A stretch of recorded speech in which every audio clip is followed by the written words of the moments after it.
My mom passed away about 6 months ago after a long battle with cancer. She was my rock, and we had an incredibly close bond. Losing her was devastating. I'm 19, and up until recently, I had been living with my dad, who, until this happened, was my other rock, my source of stability. My parents' marriage wasn't perfect, but it was functional enough that I thought they were happy.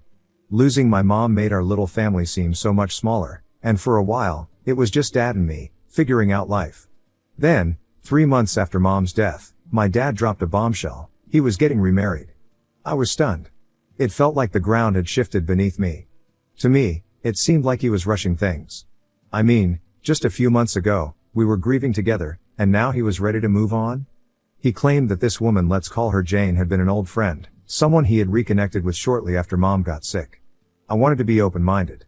I understood that everyone grieves differently, and maybe this was his way of coping. But deep down, it felt wrong.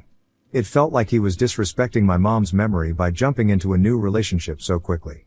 When I tried to express this to him, he launched into a speech about how he deserved to be happy after everything he had been through. I felt my heart sink. I didn't want to start a fight, so I kept quiet. I was trying to be mature, to avoid conflict, but inside, I was a complete wreck. It was so hard to watch him move on while I was still processing my own grief. It felt like he had replaced my mom with someone new, and I didn't know how to deal with those feelings. Jane moved in almost immediately, along with her daughter, Emily, who was 17. I didn't know much about Emily, but I could see how close she and her mom were. They seemed to have this bond that I felt completely left out of. Jane was always pleasant, smiling and trying to be friendly, but I could sense she was trying to assert her dominance over the household in subtle ways. Suddenly, there were new house rules, changes to our routines, and shifts in how everything worked. The familiar comfort of home was gone, replaced by an uncomfortable atmosphere that made me feel like a stranger in my own space. At first, I tried to go with the flow, thinking maybe this was just part of adjusting to the new living arrangements. But the more I watched Jane and Emily settle in, the more alienated I felt. They had their own little world, and I was just an outsider looking in. It was hard to adjust to the fact that my dad had chosen to prioritize their needs over mine, especially when I was still reeling from losing my mom. Then the real bombshell dropped. One day, out of the blue, Dad sat me down for a serious talk. I could tell by his expression that this wasn't going to be good. He told me that since Emily was moving in, he thought it would be best if I considered moving out to make space for her. I was in disbelief. He actually suggested that I gift my room to Emily because she needed it more. He told me I could stay at my uncle's place temporarily while they adjusted to the new living arrangements. I wanted to scream and shout, but I remembered how my dad reacted the last time when I shared my thoughts on his marriage. So, I stayed calm, on the outside at least. I chose not to argue or get emotional and simply said okay.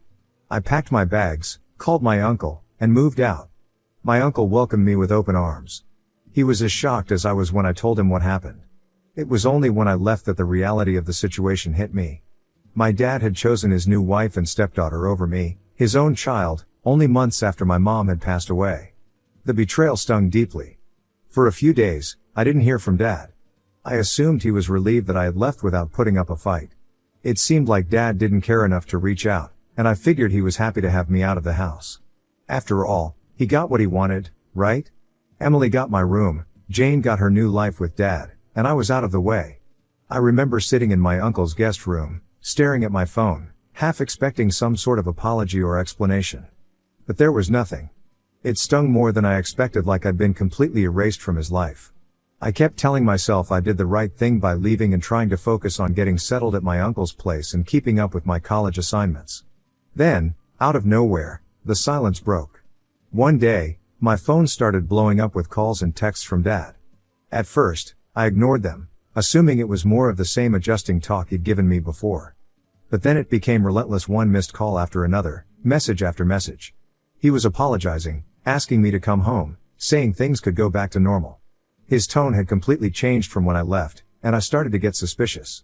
Why this sudden desperation? I didn't respond at first, but the sheer volume of messages made me curious. Why was he so eager to get me back now? What had changed? Finally, I caved and texted him back, asking what was going on. That's when he told me about the letter. He tried to downplay it, but the more he talked, the more I realized something significant had happened. He mentioned receiving an official letter from my mom's estate attorney, which didn't make much sense to me at first. I knew my mom had a will. She had mentioned it in passing when she was sick, but I hadn't thought much about the details.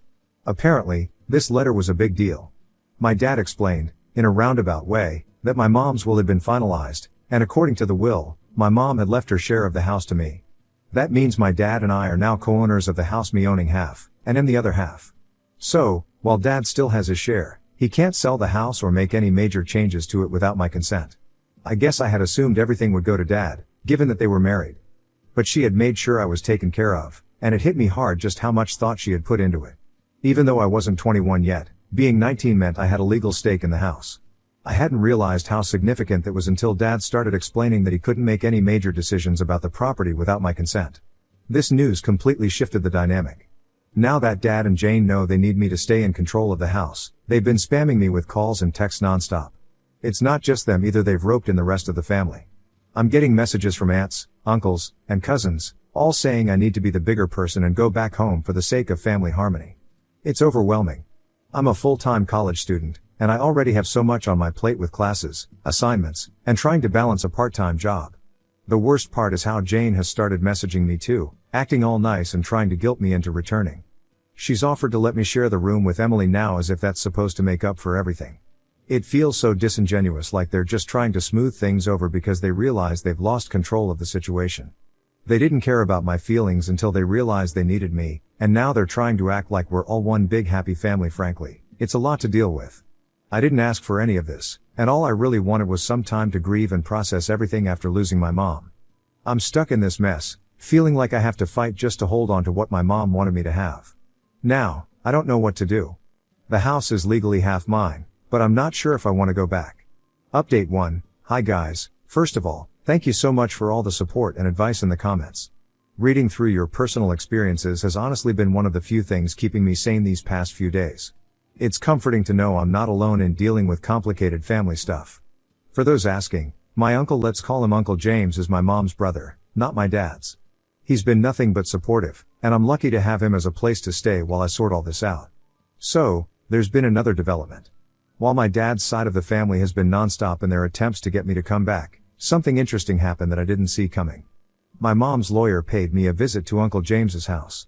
I wasn't expecting it, and honestly, it kind of caught me off guard. I had only met the lawyer once before, at the reading of my mom's will, but I didn't really think I'd be hearing from him again, at least not anytime soon. When he showed up, my first thought was that something had gone wrong with the house or my legal rights over it, but it turned out to be something completely different. Apparently, my mom had set up a small trust fund for me, and the lawyer was there to explain the details. My uncle, James, is the trustee, which means he's in charge of managing the trust until I'm old enough to handle it on my own. The trust isn't anything huge, just a small amount of money that my mom had set aside for emergencies or for my future needs. I guess she wanted to make sure I had something to fall back on, even if things got complicated with dad and the house. The thing is, I'm not sure if my dad even knows about this trust. Mom must have set it up quietly, and since Uncle James is the trustee, it's possible dad wasn't aware of it at all.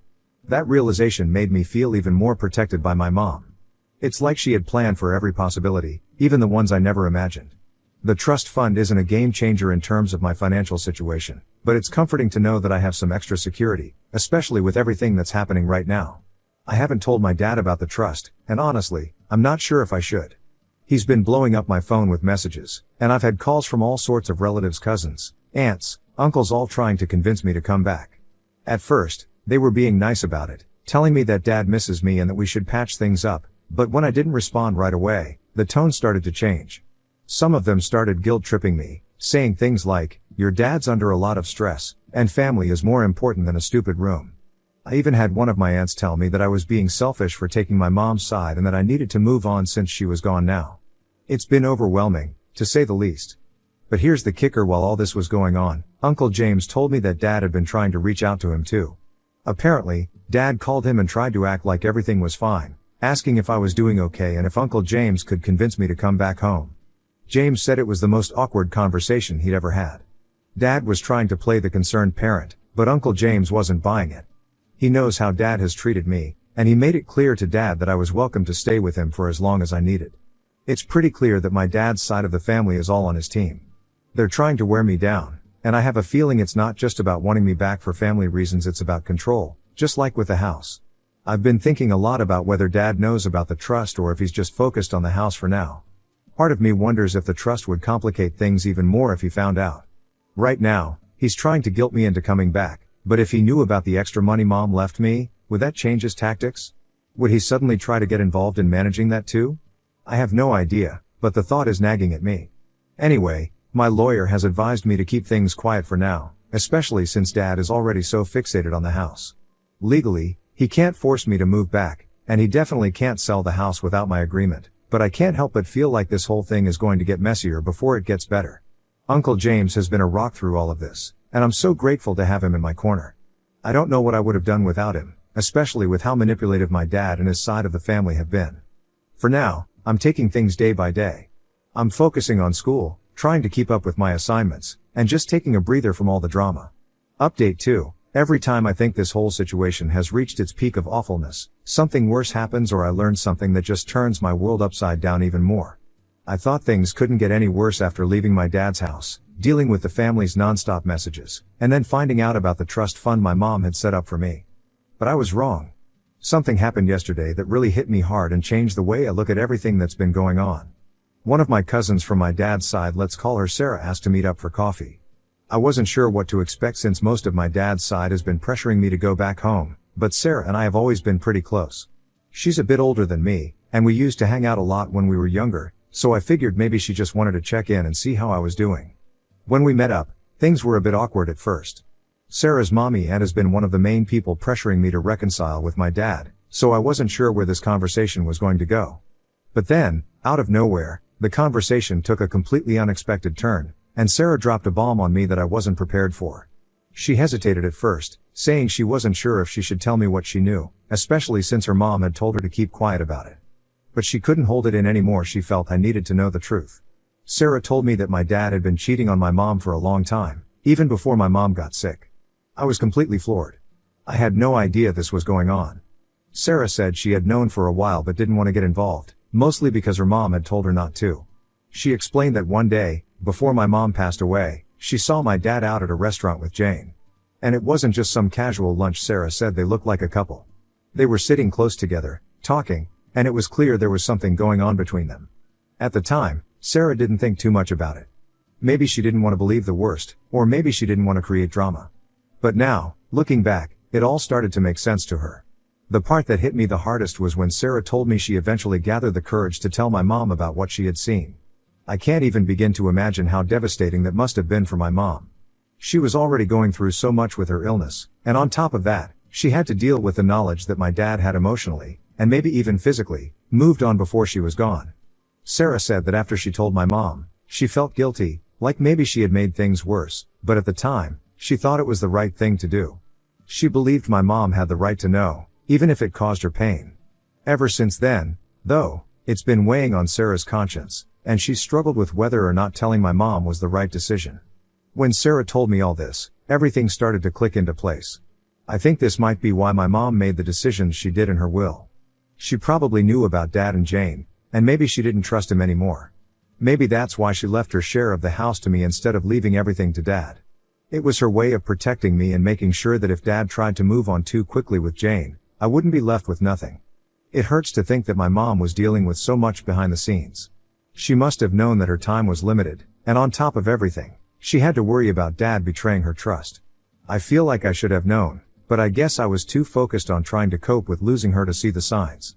Now, all these little things are starting to make sense. The way my mom would sometimes look at my dad with this sadness in her eyes, the way she seemed so focused on making sure everything was in order before she passed away. I think she knew that she had to take care of me because she couldn't count on Dad to do it. After Sarah told me all this, I felt sick to my stomach. It was like my whole perspective on my parents' relationship had been flipped upside down. I always thought they had a strong marriage, and I never would have guessed that Dad was capable of something like this. I don't even know how to feel about him anymore. Part of me is furious that he could betray my mom like that, and part of me is just devastated that my mom had to carry that secret with her while she was sick. Now, I'm starting to wonder how much Jane knew about all of this. Did she know my mom was still in the picture when she got involved with my dad? Was she just waiting for my mom to pass away so she could move in and take over? It makes me feel even more certain that I made the right decision by leaving the house. I don't want to be around people who treated my mom like that, especially not in the home that she worked so hard to create for us. Since learning this, I've felt even more conflicted about what to do next. I still own half of the house, but I don't know if I ever want to set foot in it again. How can I live there, knowing all of this? How can I even look at my dad after finding out what he did to my mom? And now, it makes sense why Jane was so eager to push me out of the house. She probably saw me as an obstacle to fully taking over the life she wanted with my dad. Uncle James has been incredibly supportive through all of this. When I told him what Sarah said, he wasn't surprised. He said he always had a feeling that something was off with Dad after my mom got sick, but he never had proof. He's been encouraging me to take my time with making any decisions about the house, and he's even offered to help me talk to a lawyer if I want to take any legal steps. I'm not sure what I want to do yet, but knowing I have people like Uncle James and Sarah in my corner makes me feel a little less alone in all of this. For now, I'm trying to process everything and figure out what my next move should be. I don't think I can forgive my dad, at least not anytime soon. He's been pretending to be the victim in all of this, acting like I'm the one tearing the family apart, but now I see that he's been hiding so much from me. Update 3, hi guys, I guess this might be my final update. So, after everything that's happened, I decided I needed to have a final conversation with my dad. This wasn't because I wanted to fix anything or make things better between us, but I felt like I needed to say my piece and make it clear that I didn't want any part of the life he and Jane were building. It wasn't easy to make that decision, but after finding out about the affair and realizing how much my mom had been through, I knew I couldn't just stay silent and walk away without closure. I messaged my dad, telling him I wanted to meet and talk. He was quick to respond, clearly thinking this was my way of coming back and reconciling. He and Jane had probably convinced themselves that I just needed time to cool off and that I'd eventually come around. When I showed up at the house without any bags or signs that I was moving back in, I could see the surprise on both of their faces. They were expecting me to be ready to move back in, but that wasn't happening. I sat down with them in the living room, and the atmosphere was tense. Dad tried to start with some small talk, asking how I was doing and if I was ready to move forward. Jane just sat there, kind of fake smiling, clearly uncomfortable but still trying to act like everything was normal. It took everything in me to stay calm and not let my anger take over, but I had made up my mind I wasn't going to let them control the narrative anymore. I told Dad straight up that I knew about the affair, that I knew he had been with Jane while Mom was still alive, and that someone had confirmed that for me. I didn't want to bring my cousin, Sarah, into this matter because her mom wouldn't have liked that at all. The look on his face was priceless. He was completely caught off guard, and for once, he had nothing to say.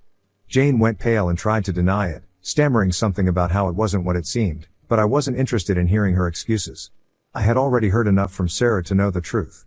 I explained that I wasn't there to argue or try to get an apology. I just wanted them to know that I wasn't coming back. I told them that I didn't trust them, that I didn't want any part of this life they had built on lies, and that I wasn't going to pretend like everything was fine. The house, half of it, at least, was mine now, and I wasn't going to let them push me out, but I also wasn't going to live there. I told them I'd figure out what to do with my share later, but for now, I didn't want any contact with them. The one thing that was clear was that no decision regarding the house should be made without me. Of course, Dad tried to play the victim, saying that I was tearing the family apart, that I was overreacting, and that I needed to think about the future. He even tried to guilt me by saying how hard it had been for him after Mom died, that he needed someone to lean on, and that's why Jane came into the picture. But I wasn't buying it. He made his choices, and now he had to live with them. I wasn't going to feel bad for him when he had clearly disrespected my mom long before she passed away. As for Jane, she just sat there quietly after I called them out. It was clear that she wasn't going to take any responsibility for what had happened, and I didn't expect her to. Honestly, I don't care what happens between the two of them at this point. They've made their bed, and they can lie in it together. After I said my piece, I got up to leave. I could tell Dad was still in shock. He probably thought I'd come crawling back, but that was never going to happen. I walked out of the house feeling lighter than I had in weeks. It wasn't easy, but it felt good to finally have some closure, to say what needed to be said, and to let them know that I wasn't going to be part of their lives anymore. Since then, I've blocked them both on social media and stopped responding to any messages from my dad's side of the family. It's been quiet for the most part, although I've heard from Sarah that Dad's been telling people I'm the one who's acting out and being unreasonable. But honestly, I don't care. People will believe what they want, and I'm done trying to explain myself to anyone. As for the house, I haven't made any final decisions yet. My lawyer and Uncle James are helping me figure out the best way to handle it, but I've been thinking about either selling my share or renting it out. I don't want to be tied to that house anymore, but I also don't want to give Dad and Jane any easy wins. If they want to stay there, they'll have to deal with the fact that I still have control over part of it, and I'm not going to let them make any big changes without my approval. In the end, I think this whole situation was a wake-up call for me. I've learned that sometimes the people you trust the most can let you down in ways you never expected. But I've also learned that I'm stronger than I thought. I've made it through this mess with my head held high, and I'm ready to move forward on my own terms. As for Dad and Jane, well, I guess they got what they wanted. But in the end, they've lost something to me. And maybe, in time, they'll realize that some things can't be undone. Karma has a way of catching up with people, and while I'm done with them, I can't help but feel like they'll eventually have to face the consequences of their actions. For now, I'm focusing on myself, my future, and the people who have truly been there for me through all of this. I'm not looking back. I just want to take a moment to thank all of you for your support, advice, and kind words throughout this whole ordeal. Reading your stories and knowing that I'm not alone in this has meant more to me than I can express. Your encouragement has helped me stay strong and stand my ground, and for that, I'll always be grateful. Thanks for being there when I needed it most.